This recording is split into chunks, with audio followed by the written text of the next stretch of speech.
নভেম্বরে বিশ্বকাপ বাছাই পর্বের দুই ম্যাচ আর্জেন্টিনার সামনে। যেই দুই ম্যাচে আলবিসেলেস্তাদের সামনে প্রতিপক্ষ প্যারাগুয়ে ও পেরু। চলতি মাসে 2026 বিশ্বকাপ বাছাই পর্বে আর্জেন্টিনা তাদের 11তম ম্যাচে মুখোমুখি হবে প্যারাগুয়ের। ম্যাচটি অনুষ্ঠিত হবে আগামী 15 নভেম্বর বাংলাদেশ সময় ভোর 5টা 30 মিনিটে। এরপর নিজেদের 12তম ম্যাচে আলবিসেলেস্তাদের সামনে প্রতিপক্ষ পেরু। আগামী 20 নভেম্বর ভোর 6টায় অনুষ্ঠিত হবে আর্জেন্টিনা বনাম পেরুর মধ্যকার ম্যাচটি। চলতি মাসে অনুষ্ঠিত হতে যাওয়া এই দুই ম্যাচের জন্য ইতিমধ্যে স্কোয়াড ঘোষণা করেছে আর্জেন্টাইন কোচ লিওনেল স্কালোনি।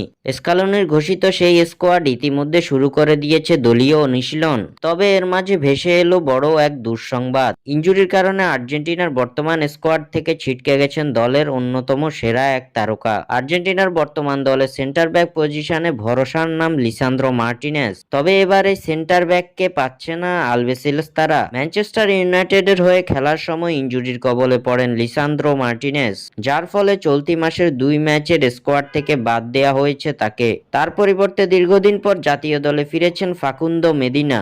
বিষয়টি নিশ্চিত করেছে আর্জেন্টাইন ফুটবল অ্যাসোসিয়েশন এএফএ। মঙ্গলবার এক বিবৃতিতে এএফএ জানিয়েছে লিসান্দ্রো মার্টিনেজের জায়গায় আলবিসেলেস্তাদের স্কোয়াডে দেখা যাবে ফাকুন্দো মেদিনাকে। স্বাক্ষর থেকে সাদবিন ইসলাম।